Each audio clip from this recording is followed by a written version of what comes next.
So, without any further ado, I'm honored to introduce Dr. Victor Shamas. Thank you. You're welcome, my friend. Thank you all for being here. Austin, when I came here before, it felt like home. It felt like being with my spiritual family. And so there's some people I really love in this room tonight, and it's my honor to be speaking to you. And those of you that I haven't met, I look forward to it. So I come tonight bearing gifts, and the first gift I want to offer you, the whole reason I made this trip, I drove 15 hours yesterday to get here, is that I feel like I have something sweet and delicious, and I really came to share this with you. You are the first group of people to hear this particular presentation, and I couldn't be more thrilled about it. So what I want to start with is to talk about the greatest feeling in the world. That's why I came here. I believed in my heart that I have tapped into this thing that is the greatest feeling in the world. And I want to share it with the world. This feeling is sensual. It's happening in my body. It's mystical. It means that there's a connection to something deep, man. This thing connects me to all creation. It is emotional. Well, obviously, there's passion involved. And it happens to be creative, which is why the title of this is The Creative Revolution. And it all started for me 30 years ago when I had a moment of revelation, which I talked about with you last year. And I had a moment of creative inspiration that was so profound that I had to know about creative inspiration. So I was a chemist, I quit my field, I went into psychology and decided I needed to know everything that psychology knows about creative inspiration. And the truth of the matter is, psychology doesn't know very much at all about these experiences. And what is it? Well, to inspire, the very root means to fill with spirit. Inspire, draw in spirit. That's what the word means. So I presented in Deep Creativity in last year this very important idea, which I think is revolutionary, and it's an idea that has gotten me thrown out of some of the finest places in the world that psychologists hang out at. And it's the idea that there are not 7 billion plus sources of creativity in the universe. There's only one. There's a single light of awareness that is creating everything, that creates the ideas that come through you and come through me, that create all thoughts and all things. There's a single unitary consciousness. And I called it in Deep Creativity the Creator creating creation, because it's a trinity. It's the consciousness, it's the process of creating, the energy of creating, and it's that which gets created all as a unitary thing. A thing beyond all things.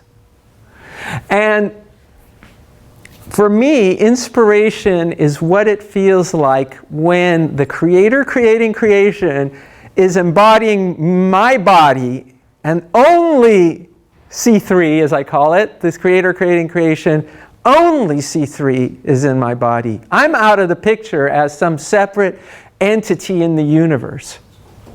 That is what I call the greatest feeling in the world. And the reason I call it that is because when I have it, which I am really blessed that I get to experience this pretty often now, because I've found it's like cracking a code. When you figure out, I had a friend who's a real estate investor, and he said to me, if you take away every penny in my bank account, I'll still be a millionaire in 5 years. Because he cracked the code. There's people who've cracked the code of different things in the world. I happen to have cracked this code, and it only took me 30 years. But boy, there's been a great 30-year run. And The experience of inspiration, what is that experience? Well, before, when I came again and spoke to you last year, I said it has two components, freshness and transcendence.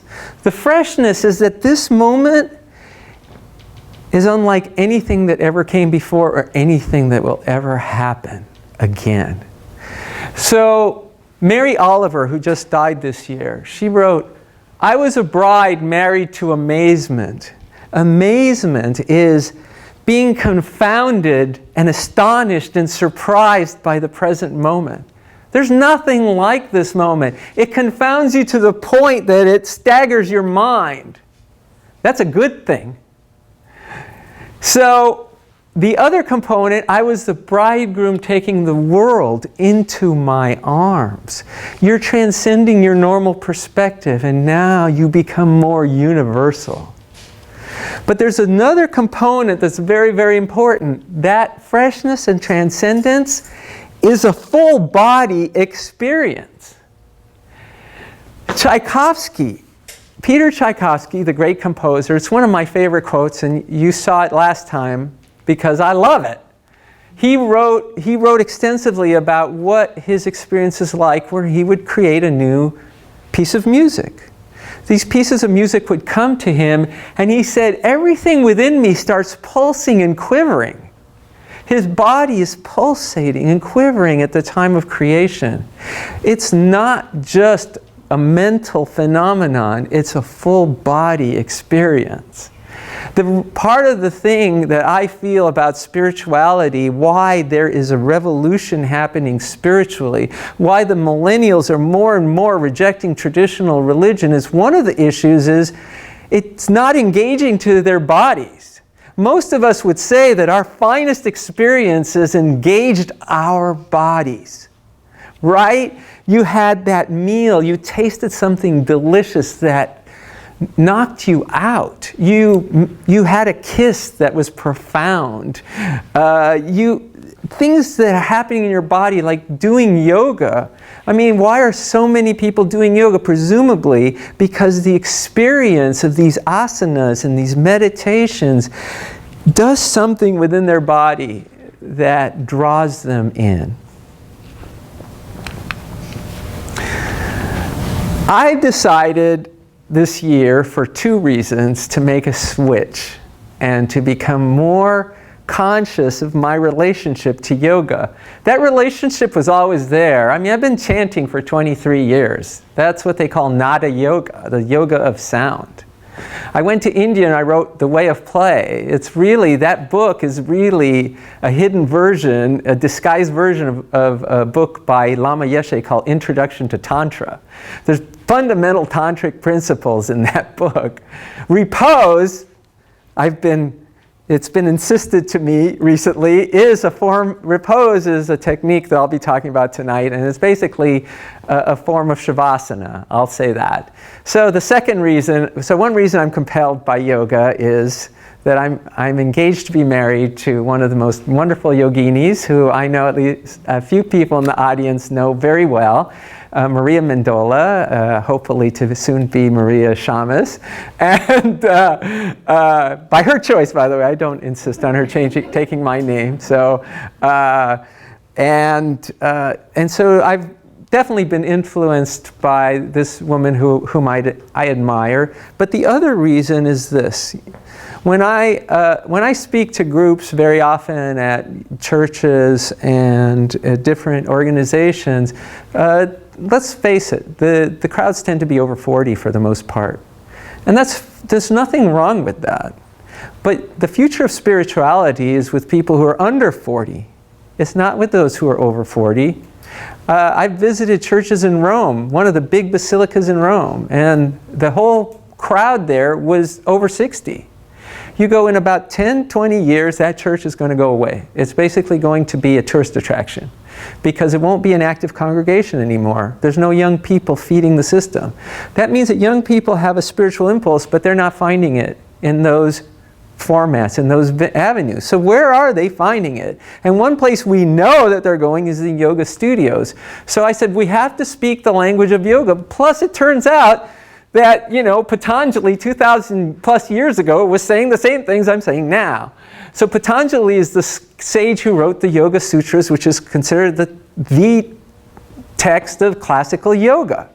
And he said, when you are inspired by some great purpose, some extraordinary project, all your thoughts break their bonds. Your mind transcends limitations. Your consciousness expands in every direction, and you find yourself in a great, new, and wonderful world. That's what I'm talking about.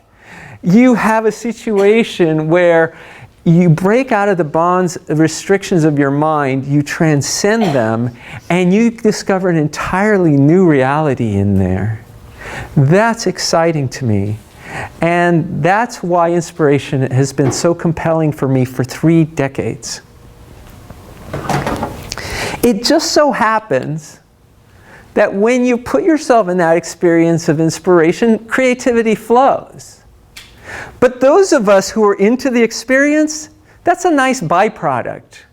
A friend of mine named Steve Roach, who creates beautiful electronic ambient music, he said, the process of creating music is the juice of the fruit. The CD that he produces at the end, that's the rind that's left over at the end of the experience. When Steve creates music, he pumps it through his environment, his home, every part of his house. He listens to this music 24 hours a day while he's creating it. And he's trying to create an effect in himself. And then he tweaks everything a little bit every day until he gets just the right effect. So he's doing it for the experience. Robert Henri, one of the great art teachers of the 20th century, he wrote a book called The Art Spirit, which I think is absolutely brilliant. And he said the object isn't to make art, it's to be in that wonderful state which makes art inevitable.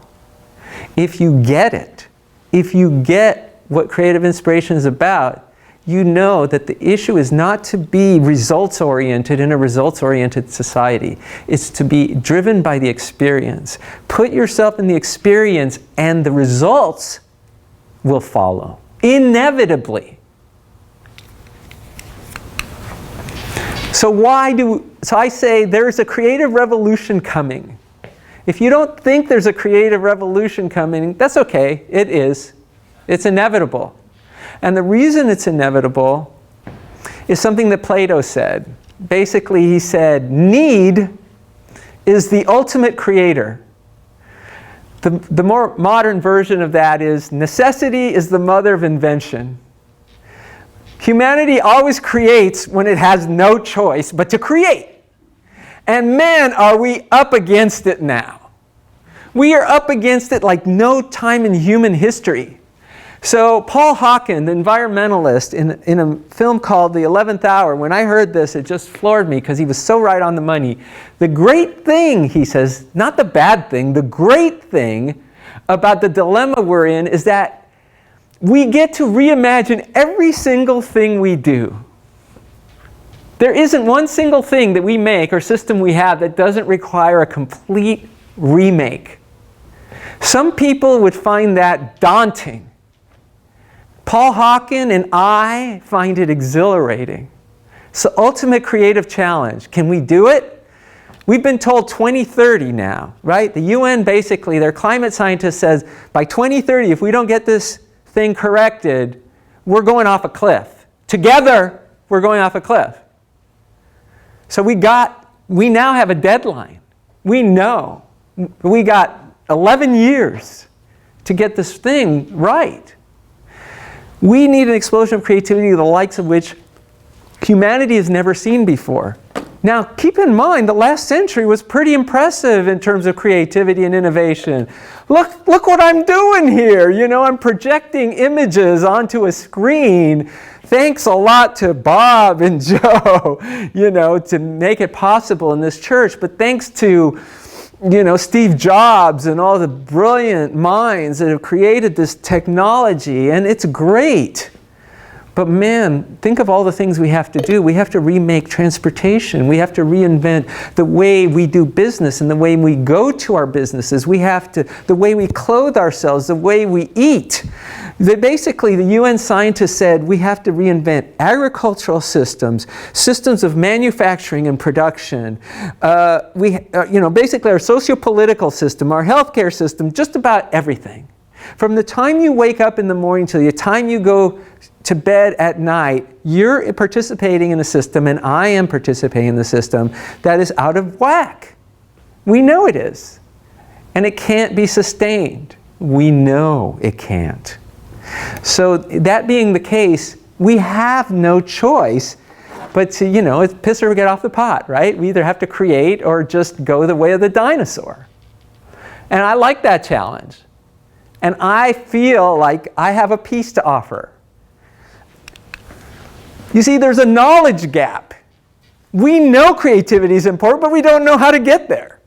This was a quote I found a week ago in a business journal by a business professor at University of Pennsylvania who says, we don't use the word creativity very openly in the boardroom. What?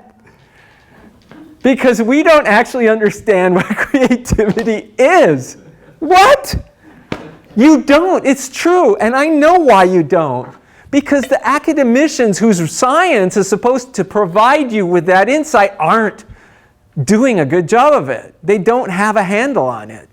So meanwhile, 1,500 CEOs were just surveyed by IBM and said, number one crucial factor for success, the most important leadership skill for individuals and organizations in the 21st century is creativity. And then at the same time, less than half of them felt that their companies were prepared creatively to adapt to a complex, rapidly changing environment out there. So they see it as important, but they don't know how to prepare their companies for it. Meanwhile, individuals, 77% of Americans see creativity as a critical job skill, and at the same time, 69% of them admit that they're not living up to their creative potential. You see, there's a knowledge gap. That's why there's a creative revolution coming. Because as long as we understand creativity the way we do, which is not very much, we're going to be stuck exactly in the last millennium's way of thinking. We have now entered a new millennium in our bodies, but not in our minds yet. I mean, our political, economic system, everything is showing proof of that. We're just beginning a new millennium. We're just in the first 19 years of it, and we haven't shifted yet to whatever the skills that it's going to take to survive and thrive in that new millennium. And I guarantee they're going to look different than the skills for the last one. Part of the problem is that there's a mental bias in psychology in our understanding of creativity. Imagine if you thought that painting was painting by the numbers only. That's how painting is done. Painting is done by the numbers. Some painting is done by the numbers. Some people only color in a coloring book. But there's a whole lot beyond that. You see, there's a whole lot to painting beyond painting by the numbers. So this is a recent Harvard Business Review article that just was what do they call it? Face palm. Is that what it's called? Face palm, right? It's like, what? How to be creative on demand. That'd be nice. Push button technology. And it said, well, you've got to develop your problem solving skills and you've got to collect ideas for a scrapbook. You have to keep a scrapbook. How 21st century, huh? and have intellectual discussions with people. I know a lot of folks who have intellectual discussions all the time, and it's not doing it. The thing is that these types of thinking strategies, and they're all over the place. Edward de Bono wrote a book on lateral thinking. My fellow psychologists talk about divergent thinking. You go to take if you take a creativity workshop, you're going to learn thinking skills. And the effect sizes of all of those interventions are tiny, teeny tiny. Now, the proof that they're teeny tiny is the fact that we're in this mess. I mean, maybe you're getting a paint by the numbers kind of creativity, but we need an explosion of creativity. And we should think about listening to the people who really are the experts on creativity, who are the people who are living it on a daily basis. Einstein, of all people, said the intellect has little to do on the road to discovery. I used this quote last time because, man, this quote needs to be really internalized. Here's one of the greatest intellects of all time is saying, hey, my intellect had very little to do with these discoveries. You know, relativity didn't come out of my intellect. It came out of his daydreaming and his envisioning himself riding on a beam of light. It was a sensory, imaginative experience. It wasn't if X then Y kind of thinking process that led him to relativity. Marc Chagall, the great artist, this is a self-portrait of him on the right. If I create from the heart, nearly everything works. If from the head, almost nothing. So he's saying creativity is emotional. Gail Sheehy, you've probably read some of her books, journalist, I think she's written 17 different books. She said transcendence is the richest phase of the creative process. So of course those who are focused on mental abilities aren't focused on things like transcendence. You're not even allowed in the halls of academia to say the word transcendence. Okay? One of my favorite yoga philosophers, Georg Feuerstein, said academia, what did he call it, is a factory of superficial thinking. You see, this is the problem. It's like you're just scraping the surface. And if you're not willing to talk about things like Jane Hirschfield, the essayist and poet, in the wholeheartedness of concentration, world and self begin to cohere. With that state comes an enlarging of what may be known, felt, and done. I said to you before last year, all creating is becoming. Very often, the creative process emerges when somebody imagines what it's like to become something or someone else. You immerse yourself in a different experience than what you're used to. So there's something beyond thinking that's happening. And so I came here to propose that instead of thinking of creativity as a thought process, we think of it as a form of yoga. And if we established a discipline to bring us into this experience of creative inspiration that, first of all, has to be experiential. It's based on what you know through direct experience, not what somebody else, including me, tells you. It's holistic. It's not just a cerebral activity. It should engage your body, and if you believe there's a spirit, it should engage that. And it's transcendent because no matter what, it takes you beyond the realms of where you've been and what you've known and what you've tasted up until now. So that is why we need to reframe this thing. So what do I mean by yoga? Well, Vyasa, the scholar to whom is attributed the writing of the Mahabharata, he wrote an analysis of the Yoga Sutras. And it begins with this sentence. Yoga is samadhi. So what is that? Samadhi is an experience that has been defined in many ways. First of all, as meditative absorption. There's a story I read years ago about a woman named Anandi Ma. She's a spiritual teacher who lives in the Bay Area in a suburb with her husband and her kid. And Anandi Ma, when she was a young girl, started going into samadhi, and she would sometimes, they'd be sitting at a homa, which is a fire ritual, and she'd be sitting around the fire, and she would lose all awareness of herself and her environment and literally fall face first into the fire. So she had to have somebody to, grab her and yank her when she would go into this experience of samadhi. It's also been defined as mystical union. So the idea that there is this connection that you're making with something, we know what it is. Call it whatever you will. But it's this thing that's limitless and transcendent and beyond description, but we call it all kinds of things, you know, like God or Creator. Every time I write a different book, I call it something else. You know, my first book, I called it The Big Beautiful Spirit. My second book, I called it The Playful Creator. The third book, let's see, well, I don't call it anything in that book. And the fourth book, in this book, I call it Creator Creating Creation in Deep Creativity. And the reason I don't hold on to any name is that the name's going to trip you up. I mean, look at the messes that the term God has made in our world. It's just a term to describe something that cannot be described.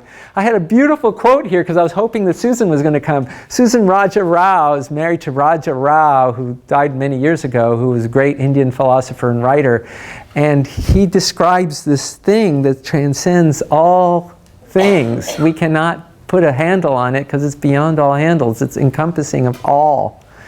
And one of the definitions of samadhi, or one of the translations into English, is ecstasy, but it's an inadequate definition because ecstasy in the Greek means stand outside of. What are you standing outside of in ecstasy? You're actually, so the anthropologist Mircea Eliade studied yogis. He went to India and studied yogis, and he said the term samadhi should be translated as ecstasy, not ecstasy, because you're not standing outside of something, you're standing inside of something big. See, that's what I want to talk to you about today. I see this new type of yoga, of creative inspiration, and I see it as a form of alchemy. Yoga is an experience, just like meditation is an experience, and it's a practice that gets you to the experience. And we have to be careful of not getting so caught up in the practice and the technique that we lose sight of the experience that it's all about. Because if you can get to that experience by singing a song or making love or daydreaming or anything, right on. Any vehicle that gets you there, as far as I'm concerned, is holy, is yoga. So it's mastery of a practice that allows you to embody the Creator creating creation. This is alchemy. Because what we're about to do, what I want to lead you through on Saturday, is an alchemical process that's going to transform your body from the body of a human being to the body of the Creator of the universe creating all creation. That alchemy, I do not speak about it from book knowledge. I come to you telling you about something that, especially over the last 5 years, I feel a lot.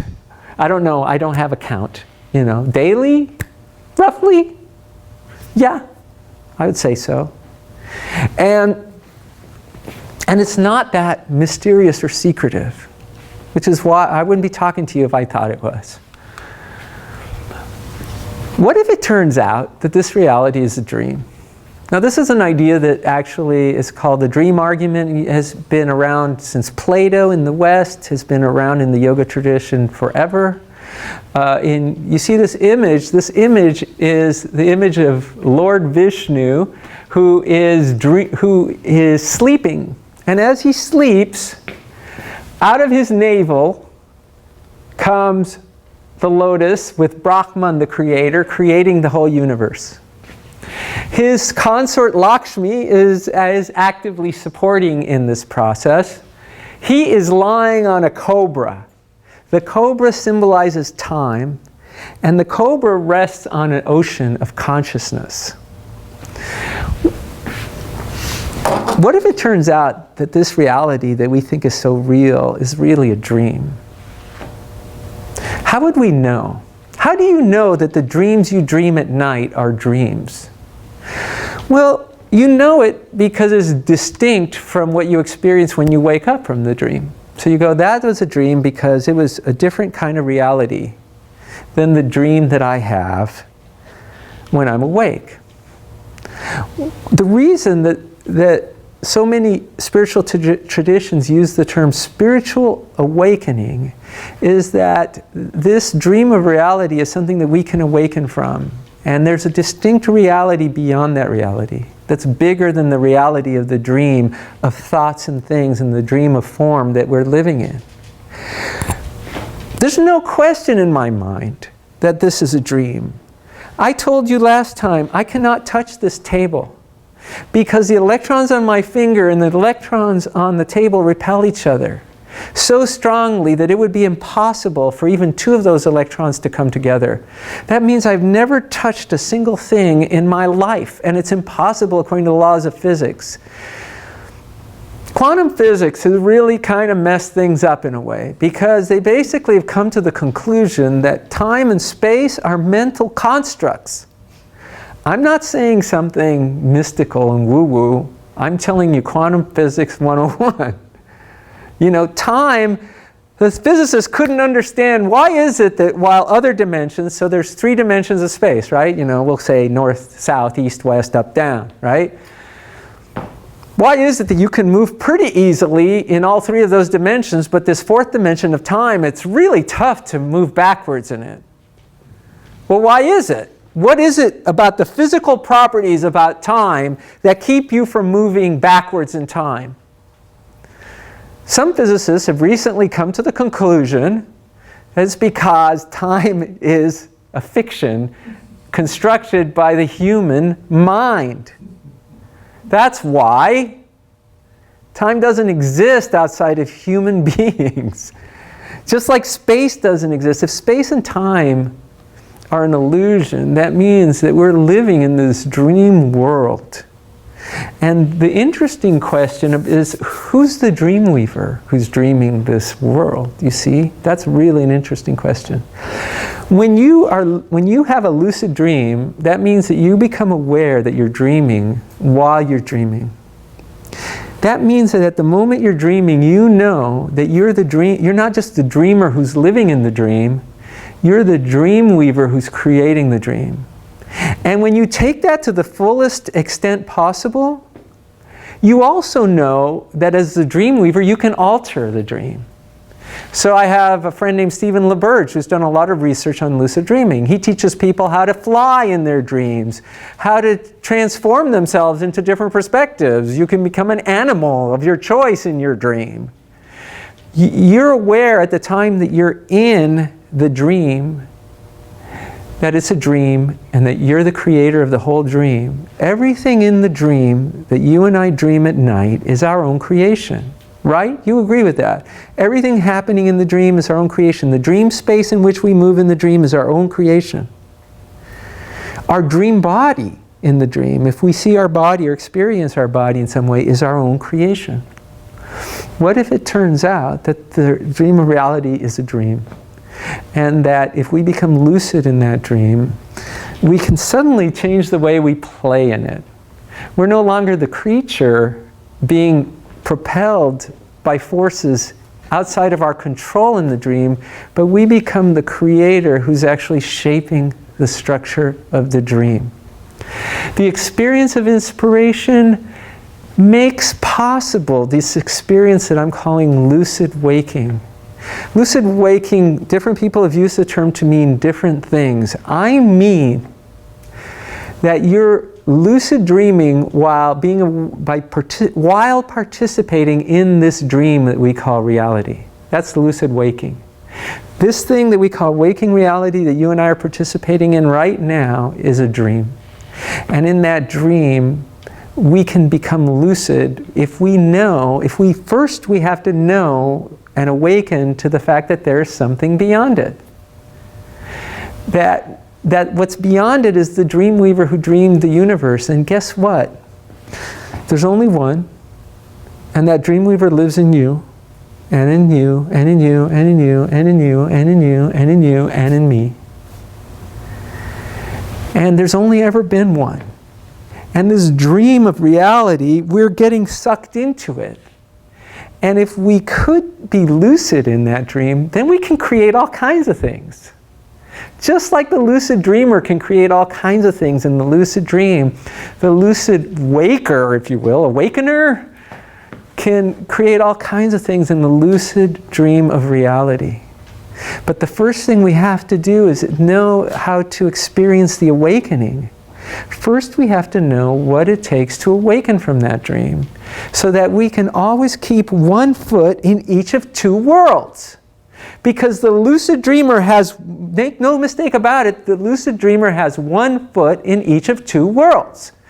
The world of the dream you're participating in. The world of waking, you are clearly in that world, knowing that as a participant, you're just playing in the dream. You're just playing as a participant in the dream.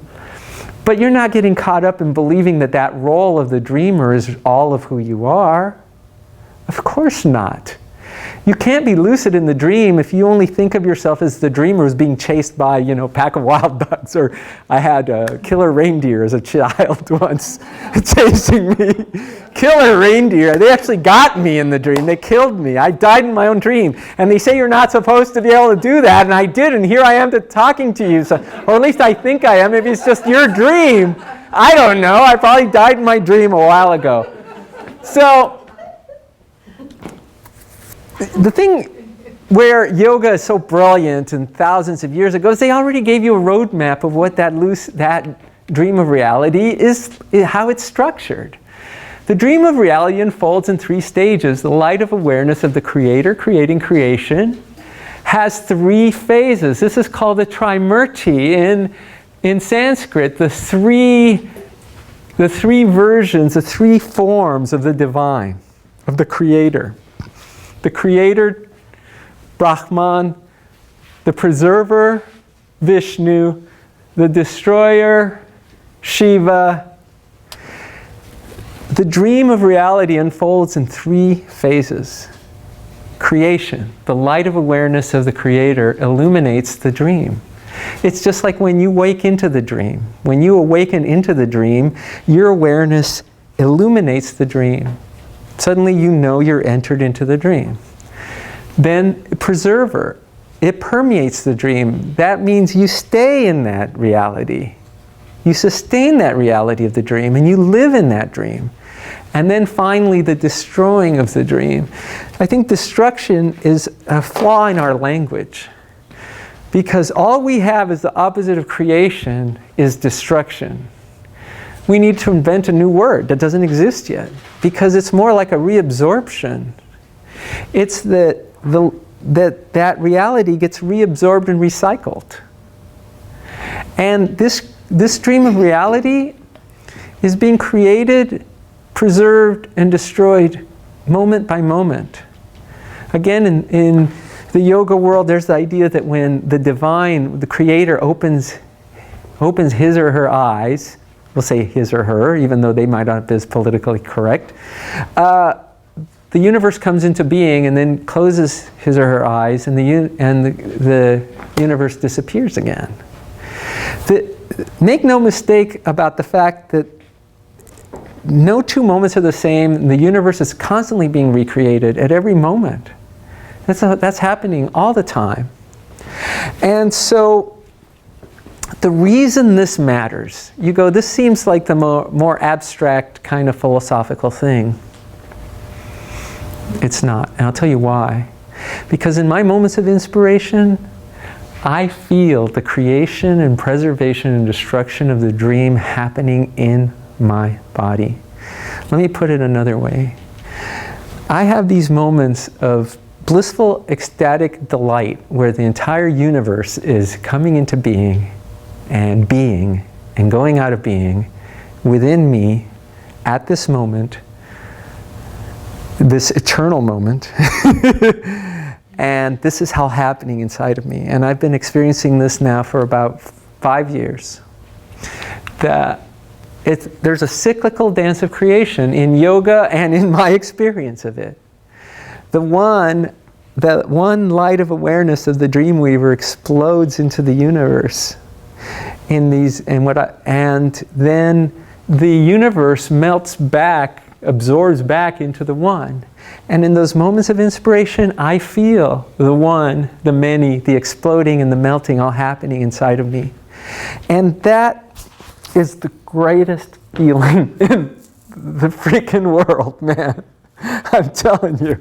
It is. And you want to know about it? Come play on Saturday. This is what it feels like to me. And I use these terms very precisely, and maybe more precisely than I even have time for tonight.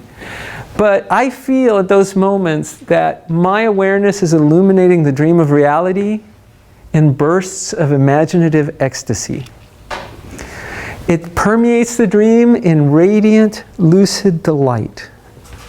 It consummates the dream in juicy, intuitive bliss, and it transcends the dream. Now, what I mean by that is, at that moment, the creator of the universe is embodying me. And what it feels like, it has a physical component, an emotional component, and what I would call, especially at ions, a noetic component. The emotional component of creation, preservation, destruction to me feels like intuition, delight. Let's see, wait, let me get this straight. Okay, the emotional component is blissful, ecstatic delight. The physical component, my body, is bursting juicy radiance. The noetic component in my body is a imaginative, intuitive lucidity. I'm saying to you that this is what this thing feels like in my body. What I call blissful ecstatic delight. Inspiration is blissful ecstatic delight for me, because that's what it feels like emotionally. It's bursts of juicy radiance. That's what it feels like physically. It's imaginative, intuitive lucidity. That's what it feels like noetically. By noetically, I mean is what I know in my heart of hearts, in my body. I'm not there at those moments as Victor. I think that Victor is not that interesting, to be honest with you. Truthfully. I mean, even the most interesting one of us, what we've done is we've created this bubble. I wrote about this in my first book, The Chanter's Guide. We're encompassed in this bubble, and it's a beautiful little bubble. Some of our bubbles, I look around and I see a lot of gorgeous bubbles in this room.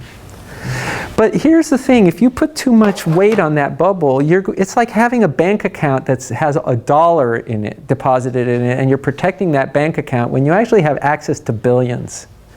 It's like, the whole idea is get out of that. You want to get out of that limited bubble because there's a whole nother, much more exciting game beyond it. And it just so happens that in that experience, if you know how to catch these thoughts, you can catch these thoughts as they stream by. The thing is that when I'm embodying the creator, creating creation as a whole universe, I have access to all of it, man. Every thought and everything that has ever existed is right here, man, in me, in my body. That's how it feels like. I have access to every thought. But wait a second, if I do, why didn't I come up with quantum physics? Why didn't I come up with some great new theory of economics?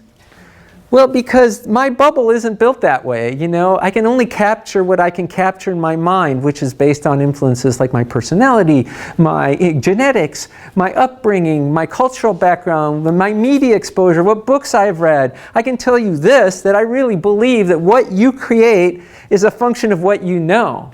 Because if you don't know physics, you sure as heck are unlikely to get any kind of major revelation about physics. So I found this image which I thought was beautiful, which is a butterfly net capturing hearts. What if our thoughts are like little hearts that we're capturing in this butterfly net? And we can only capture so many because our butterfly net is somewhat finite. But because that's the way the mind moves, it's fun to have a mind, you know? It is. It's fun to have a mind that can capture ideas, and you and I can share ideas in this room and play with them, you know? But if you exit that, then you have access to the whole shooting match. You can access any thought you want when you are in that moment of inspiration. It's just that what you capture from it depends on what your mind is prepared to capture. I'm not as concerned about that. I mean, I do feel like if people know how to live in this experience of inspiration that I'm talking about, they're going to capture thoughts. You're going to create.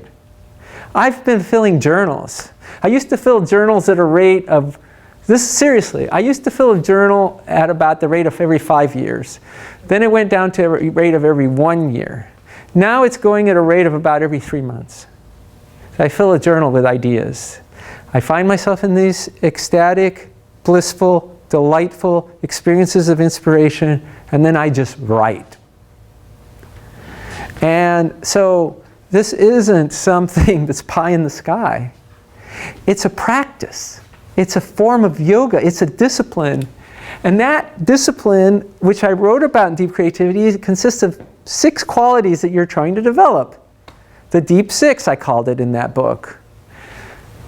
I've listed here in terms purely of it's an alphabetical mnemonic system. Passion, quiescence, receptivity, self-transcendence, unconditional love, and vision. So of course I'm going to start at the end with vision. Vision. What do you intend to create? In yoga, there's the term sankalpa. Sankalpa is translated in different ways. Resolve, intention. But one of the more intriguing definitions of it is a call to awakening. When you say what you're going to create, you're creating a call to awakening to that experience of inspiration. Because what you need to think about if you're going to use vision in a way that's effective is if you're going to invite the creator of the damn universe into your body, you sure as hell better show it a good time. What are you going to create as the creator of the universe, man? You shouldn't be wasting that precious time and energy on finding a parking space. That's what irritated me about The Secret. You know, there are all these people who read that book and think they need to practice their manifestation skills to create a parking space? That's all you got? It's like, come on. You're starting an alchemical process by which you're transforming your body into the body of the creator of the universe. Now what are you going to do with that? You're going to create a parking space?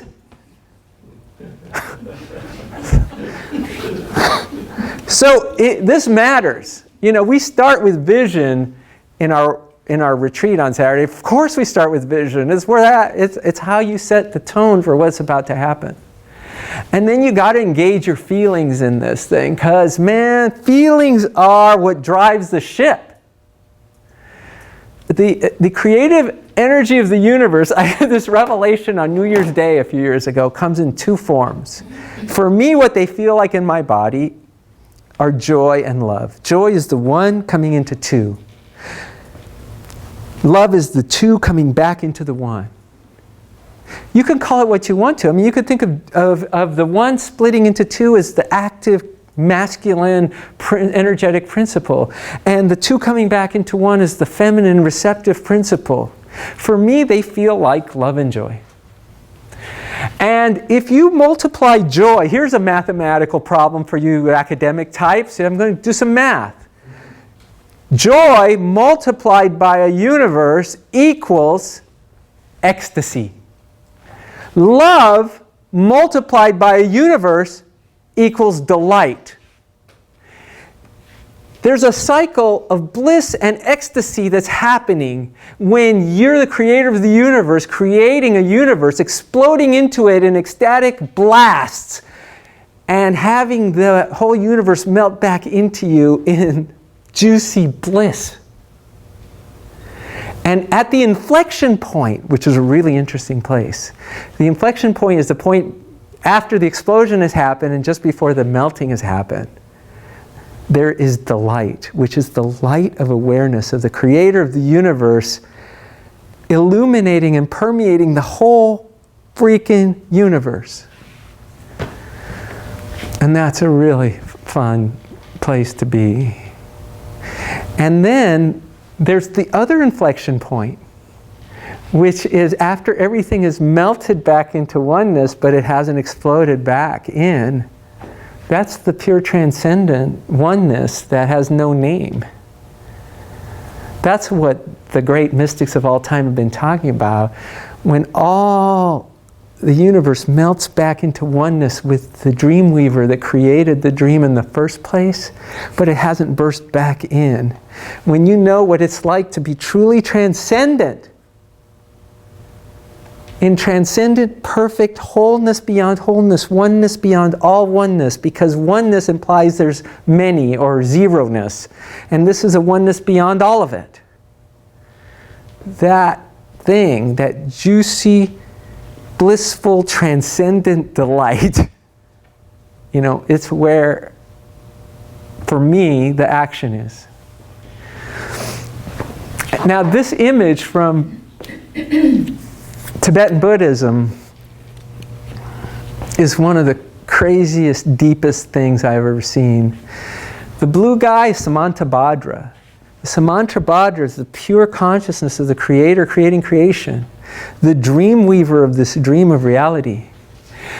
The consort, the beautiful, fleshy consort, is the universe of form. The universe of thoughts and the universe of things are not separate. I told you that a year ago. The quantum physicists told us that. Schrödinger, basically, he was one of the founders Edwin Schrödinger was one of the founders of quantum physics, said, don't go looking for an object and subject as separate, because you won't find it. There is no distinction to be had. There's no distinction to be had between the objective world out there, separate from your thoughts, and the subjective world in here, in my thoughts. You cannot separate them because there is no separation in this dream of reality. There's no objective outside reality. So why do we think that there is? Why do you and I agree that there's a red chair in front of me right now? Well, John Lennon had a really good answer to this. He said, a dream you dream alone is only a dream. A dream you dream together is reality. There's such a thing as convention. Convention is you and I agree that this is a chair and that it's roughly red. That's convention. And some people wouldn't even agree with that convention, because I guarantee it depends on your part of the world, on your vision, on your gender, on any number of factors that makes how you see that chair, makes you see it in that particular way. So the objective reality we see is because we agree to see it. Right now, are you seeing that that internal image is moving? It's kind of wiggling around, right? No, it's an illusion. It's an optical illusion. But we agree, it's a convention. We agree that it seems real, it's moving. That is because of convention. It's not because it's real. So one of the tricks in this is we have to dissolve our mental constructs, and that's not so easy. Because Einstein said, reality is an illusion, but a very compelling one. Very compelling. You're telling me that I'm dreaming this chair? Boy, it sure feels awfully real. But let me ask you this, when you sit on that chair in your dream tonight, which you might do, will it feel just as real? Probably, yeah. The hardest mental construct to dissolve is our self-concept. It's really pervasive. And I got to tell you, it's built into our body. We misunderstand the concept of Kundalini, which, I hope I don't wreck it for Steve Vasquez in April, but one of the great books that I've had the privilege of reading in last year, it's called The Heart of Yoga. And in The Heart of Yoga, the author basically says, Kundalini isn't energy, it's blocks to energy. The chakras might just be the system that defines ourself in relation to our surroundings. I mean, what's the first chakra about? It's about our relationship to the earth. We take in food through our alimentary canal, and then we poop it back out, excrete it back out into the world. So the intriguing thing about that relationship is that it's fluid. And that what I define as myself is changing with each thing I eat and each thing I pass out. And one moment, this thing is part of me, and the next moment, it's crap. It's like, how did I make that shift so quick? This thing I was holding inside of me was perfectly good in there. And then the next minute, it kind of stinks. Disgusting. So what the whole thing of Kundalini Yoga is to open up those blocks. Because with each of those blocks that you open up, you find out that the connections that can separate, that the separations, the distinctions that separate us from the outside world are arbitrary. They're fluid. They're always changing. Sexual chakra, right? Two come together because each carries a half that is needed to create a whole. And that's extraordinary because in the sexual act, the two are coming together as one. It is the ultimate symbol of that blissful, juicy, melting into oneness. It's the reason why I'm getting married. I can tell you that. Because I want that juicy, blissful, intuitive connection with another human being, especially that extraordinary human being. And so yeah, we have to find a way to get out of our own way so we can make room to invite the creator of the universe into our body. Not that easy. But I do have a few tricks. One of them is quiescence. Quiescence means silencing the mind. This is what the whole thing has always been about. So the second line in the Yoga Sutras, which if I'm mangling Sanskrit, those Sanskrit scholars in the room will please forgive me. Chitta vritti nirodha. It means silence the fluctuations of your mind. That's the second sentence. The first sentence, the first statement in the Yoga Sutras is, now is yoga, which is really deep, right? I mean, it says, this moment is yoga. This moment. And this moment, you can experience yoga, the full connection of yoga, by silencing the fluctuations of your mind. Oh boy, did I just fast forward through a whole lot? There we go. So, I taught psychology of consciousness for a bunch of years at the University of Arizona. I taught people how to meditate, and every time that I would ask a group of people to do like Joe did at the beginning, plant your feet and get centered and all that, I would hear the sounds of discomfort, of wiggling and jiggling and I thought, well, doesn't seem like we're silencing the fluctuations of our minds very well at all. And I have found that when I watch kids play, or when I am a kid playing, that my mind silences really easily. I throw myself into my play so completely that even the great meditators of the world would really envy my single-minded, single-pointed focus. It's like, so screw it. Why are we going to go? Remember, meditation, just like yoga, is a practice and experience. If you can have the experience without getting caught up in the practice, who cares if you do it while playing. When I got to India, I went to an ashram in India, and the centerpiece of the ashram, I swear to God, pool table. The holiest spot in the whole ashram, in the best location, upstairs, great view, the whole town of Vrindavan, the birthplace of Krishna, pool table.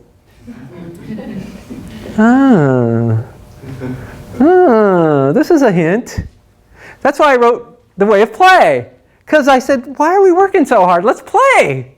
Let's play at silencing our minds. That's why Saturday's retreat is a play retreat. It's not a workshop. We're not going to work, and when we get tired of playing, I'll send you home. I mean, you shouldn't get tired of playing that easily, but... And so we can silence our minds that way. And once we do that, now we open and we create space for the creator of the universe to come into our bodies. Receptivity. 2013, I was sent to Italy to teach, not a rough gig. And Italians really know how to take pauses in their day. You know, they shut down their businesses. They go and they have a nice lunch and they take a nap and sometimes they open up their shops at 4 or 5 or 6 or whatever the heck they want, or they're not going to open later on tonight. I know, because my favorite bakery was like that. And some days I'd luck out and be able to get a delicious treat, and other days not so much. And I came back to the US with this whole work ethic, and I was like, this feels so wrong. And so I was walking with a friend in a park, and I fell into this position that I used to lie in as a child. And I noticed the energetics of it. This open, receptive physical state was taking me into an open, receptive mental state. She named it repose. That's why, part of the reason she's the co-author on the Repose book. And that's the whole idea of mindfulness. Mindfulness is to enhance your receptivity of your mind. Sogyal Rinpoche wrote the Tibetan Book of Living Dying, and he said, mindfulness means viewing whatever arises in the mind with an acceptance and generosity that are as open, as spacious as possible. We want to create this open spaciousness in ourselves. And I found this thing, started doing it 3 times a day for 7 minutes, repose, in 2014. And it changed my life. It really was the missing piece in my understanding of creative inspiration. So I knew how to I learned how to silence my mind. But now once you silence it and you get out of your own way, now you have to invite something bigger in. You have to create the receptive place for that to happen. And I have talked to many people who've tried really hard to practice mindfulness meditation, and they say, it's hard. I got to tell you, repose is not. You can just lie like this. Hey, I'm going to demonstrate repose. Be warned. Repose. This is it. Take notes. It's hard, complicated. Lie like this. It's the easiest thing in the world. When I hit upon this, I realized, this is a distillation of everything I've been trying to do. Because all I've been trying to do is simplify it. Simplify, simplify, simplify. And now I got to the simplest essence. Lie like this. So I meet a great yoga teacher, and she says, oh, that's just Shavasana. I said, well, not any. When I go to yoga classes, Shavasana is always like that. And this is like this. This is like Shavasana on steroids. She goes, well, we have a type of Shavasana called Summer Shavasana. I said, okay, repose is a form of Shavasana, which is corpse pose in yoga. So I was doing this thing, and it happened to be, a yoga pose. But that's not why I did it when I was a little kid. I did it because it felt good. And because it put me in that receptive state. So what we're doing, all of these things together can create a creative revolution. Again, Georg, in his book, called Lucid Waking, which is a beautiful book, said, if a culture of true creativity can be realized based on ecstatic self-transcendence, it will dwarf all previous creativity of the human species. When I came across that line by Georg, you know what my reaction was? Somebody else gets it! Somebody else gets it! There's a creative revolution coming. Only if you understand that creativity comes from ecstatic self-transcendence. And if you can find your way to blissful, ecstatic delight, you can create whatever you want. And also, you should know about my website, my blog. I have a blog, and every week I write about these topics. I also have a Facebook page, Twitter. I've got 4 books that are all connected to this same theme. So thank you very much. It's been a delight sharing with you, and I'll leave it to Joe.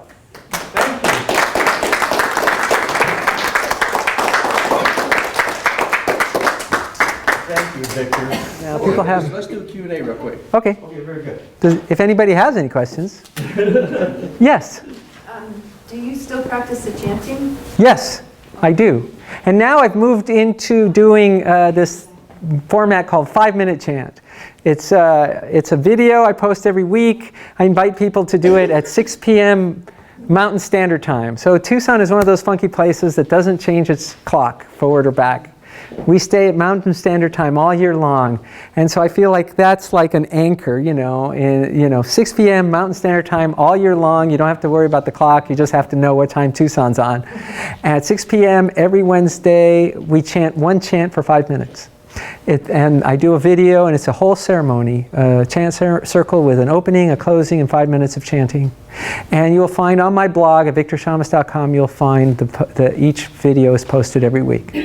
So I hope you and people around the world will start chanting together with us at 6 p.m. on Wednesdays. It's really fun. It's a fun idea to have this virtual chant circle. And I hope to go live with it. Maybe some of my techie friends in the room will help answer a question about how I can do that.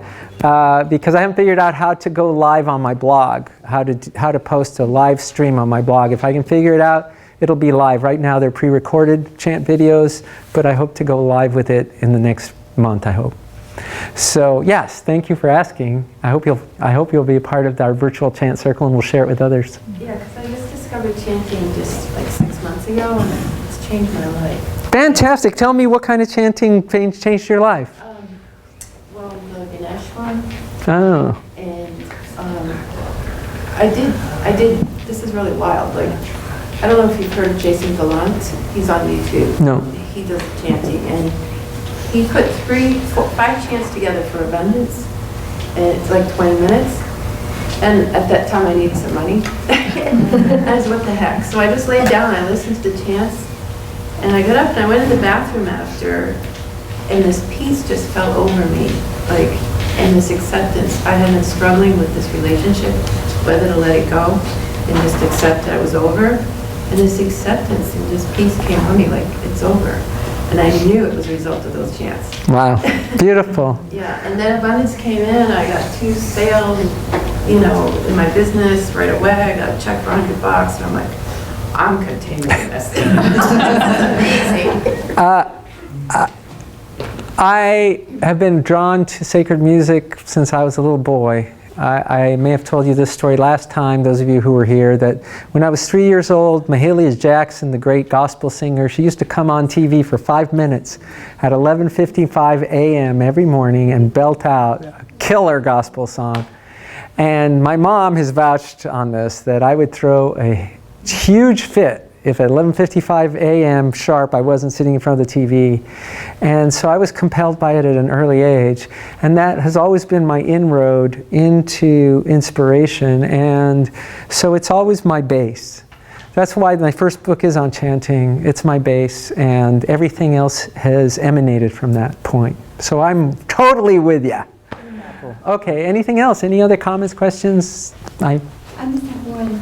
Yay! Yeah! Oh, I like it. Yay! I'm so glad. Why? What makes you say yay? What made I say that? Yeah. Because everything you said is inside of me. And And I have been having some issues with what the hell am I going to do with my life, the rest of my life after the next 20 years or so. Right on. So what are you going to do with the rest of your life, sister? Good deal. I'm delighted. It was great. Anything else? Any comments? Anything? Yeah, Anne. Well, the whole time you were talking, it seemed like everything you said made me think of something I wanted to have a conversation with you about. Yes. One of the things that, talking about this being a dream and that time isn't real, I had a very dear friend who was dying, and as he was dying, he would close his eyes. I mean, it was a 3-day process where he was holding the doors open between the realities. And he'd close his eyes and he'd open them, and he'd look at his watch and look at the clock in the room, and then he'd have a conversation. And he did this over and over, and I said, "Why are you doing that?" He said, "Well, every time I close my eyes, I'm in another time. And when I open them and my watch matches the clock, I know I'm here." And so did you understand about what that other time meant? He was in different lifetimes. And just before he died, I mean, in the minutes before he died, he said, "I'm getting really confused now because I'm in a lot of other times at the same time. And I'm having a hard time keeping them straight." And, you know, sometimes you open your mouth and you say something you didn't know, so somebody must put it there, you know. And I said, "Well, I think what's happening as you're dying, your brain is not getting all the oxygen it's used to." It's brilliant. He had 155 IQ. And the brain is what filters all the other time zones out so that you're in this time. And as the brain isn't functioning, you're going into the natural disembodied state where all time is one. And he nodded and died. Awesome. Well, at the conclusion of deep creativity, I arrive, one of my conclusions is everything that ever was or ever will be is here right now. I heard Amachi, she's known as the hugging saint. She was asked one time, she rarely takes questions, she doesn't generally speak, but a little girl got up to a microphone in a question and answer and said, "Amma, where do we go when we die?" And she said, "Nowhere, right here." And it's like, there's this illusion that time is progressing and that the people who died are gone and that the people who haven't been born yet aren't here. But we know that the past only exists through our memory. We know that the future only exists as an ideal, as something we're anticipating or in some cases dreading. The only thing we can bank on is this moment. And that's why my primary mantra in life is, here and now, baby! That's how I end every video. You'll see, if you watch videos on my blog, they all end that way. And so it's wonderful to think that this person who's crossing over is experiencing this time beyond time. I mean, I've had many experiences of that, where I'm in a place beyond space and a time beyond time. And then all time and all space is encompassed within that point. And it's not spiritual mumbo jumbo. If you've experienced it, you know what I'm talking about. If you haven't, go find it. And then you'll know where that's a reality. So I think it's great. Thank you, Anne. Yeah, I know that because it's at your house that this thing could go really late. And, yeah. I was just thinking, when you were talking about the vision in your picture, well, since the last time you were here, Yeah. I had your cards. And I think I'm such a mess, but I guess I'm not. But anyway, these cards are sitting in this little basket right by my bed. And I wake up every day and I look at that, there's your cards. The deep creativity card? Yes. You know, it's just like, I love the synchronicity of things, and I'm always putting things together like that. And there's just no mistake that all this is taking place. My creativity has been, well, I had Deep Creativity, that book. Yeah. And I also have the play, creative play. Oh, yeah. But, yeah, Well, I'm so glad that you have that card, because on that image on that card, which is a variation of the image on the book, we couldn't get the copyrights for the book, but we could put it on the card, this is the Eye of God nebula. And the Eye of God to me is a reminder, it's possibly the most important image in my iconography, because what it reminds me is this, that everything we think and we know about the universe is happening within the eye of God. That means there's something beyond. There's always more, whatever we think we know. So anything I ever write, I don't want you to take it as the be-all and end-all, because I know that it's not. I know that there's so much more to what can be known that I can ever know, and that's great, because I want to keep expanding out, but I'll never get there. And that's wonderful. And so that looking at that Eye of God image on a daily basis, for me, is inspiring. And so I'm glad to know that you're looking at it too. I just have to say, I'm so grateful to see a young person in the crowd. I am so glad that, because I often say I speak at IONS groups and other groups and rarely see too many people in your age group. So tell me, if you don't mind me asking you a question, what made you come tonight? I actually didn't know what was going to be happening tonight. I didn't know what I was in for, but now that I do know, I knew that I was supposed to come here tonight, and I'm very glad to experience what you have told us all, and you've made my day better, and you've made me have a different outlook on life, and I just thank you for that. Well, I have to say you've made my day better too, so thank you. All of you, thank you. And you made my day better too. Indeed. Well, thank you again, everybody, for coming. Really appreciate it. We're just so delighted that you're here. And what a wonderful comment you just made. It touched your heart like it touched mine. I mean, that was awesome. We believe in the younger generation. And we had a conversation today about, gee, you know, a lot of folks that come here tend to be closer to my age. But the question is, what about the future? You know, the future is yours. And I hope to make a difference in everybody else's life and teach people about what you're teaching, and hope to learn more about all of this. Just, I understand, like, you can't learn enough. There's just so much out there. I completely understand. That's my goal here. Well, Well, that's awesome. I just got to tell you that made my trip, that paid for my trip right there. Absolutely. Yeah, I think this is real. Yeah, I'm gonna ride your coattails, okay? Okay, well, thank you again so much for coming. We really look forward to seeing y'all here in the future, especially this young lady. All of you. And so, have a great evening. Stay warm. Come to the social if you can. Thank you. Thank you. Here and now, baby! That's how I...